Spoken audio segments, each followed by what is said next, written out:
Hey everybody, Dynamite for Classy Octopus here, and guess what? It's our 50th upload! Yay! Explosions! I'll put some explosions in here.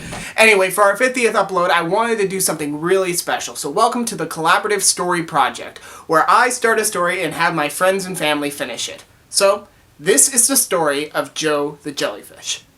Joe the Jellyfish loved to sunbake at the top of the lake and let the sun glisten off his gelatinous body.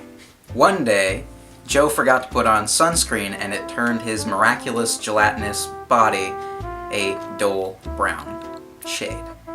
Joe's first instinct after seeing his brown, crispy skin was to flop himself around in the sand because now he's been washed up to shore and he wanted to protect the rest of his gelatinous form.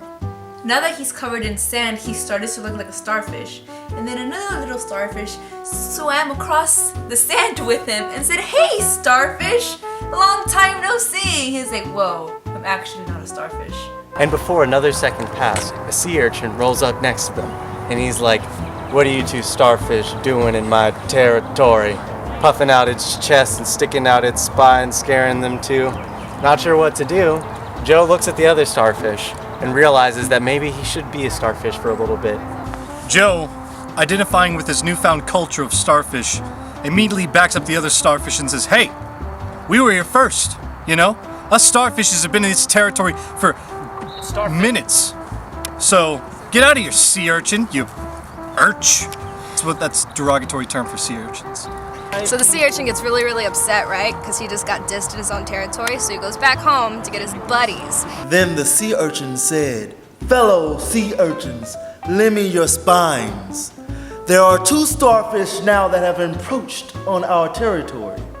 Let's go and teach them a lesson."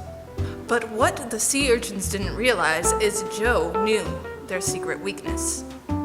Crabs. So Joe the Jellyfish, he knows that the sea urchins, they hate crabs. So he's going to get as many crabs as he possibly can, get them all in a basket, and he's going to take them to the sea urchins, and they're just going to like scream like girls and run away. So when Joe approached the crabs with his plans, the crabs said to him, "Joe, in return for us helping you, we want gold coins, specifically from a golden chest." Okay, so Joe the Jellyfish asks the crabs, "Why do you need this money for?" And the crabs say, "We just think that they look pretty." So Joe goes to find the pirate ship that has the golden chest in it with the golden coins in it. They go to the pirate ship and they run into a shark. And the shark's name is Betsy. And Betsy's like, "Hey, this is my pirate ship. You can't come here." Okay, so Joe and the starfish are with Betsy the shark. And they're all disgruntled because they're not exactly sure what to do, and they're trying to find these gold coins. And so they decide to put on a musical in order to attract business, in order to make these gold coins. And they call it Betsy the Blowfish. And so Betsy has to go find a blowfish costume and is searching the sea in order to make this musical successful. In the meantime, Starfish and Joe are practicing their tap routine called Under the Sea, Don't You Like Me? Meanwhile, on the other side of the pirate ship, a producer mermaid comes onto the scene and is like, "I heard about your musical and I want to endorse it. But the only thing is that you got to have more whales." So Joe's like, whales. How am I going to get some whales to enter into this production? He's like, I'm not big enough to convince any whales. So he thinks, so he goes back to Betsy and he's like, "Hey Betsy, I need you to take your big nasty teeth and go scare some whales into helping us out with this production because we need lots of gold coins." Okay, so the only whale that shows up for the show is a beluga whale, which nobody expected. And she shows up and she's kind of, just trying to get some self-esteem about this audition and being in this show. But she feels a little self-conscious about herself because she's a beluga whale and they're the most, discriminated against whales. So she comes and she auditions and she does a really good job and nobody cares that she's a beluga whale. As it turns out, Bella, the beluga whale, was part of a huge network of other victims of discrimination.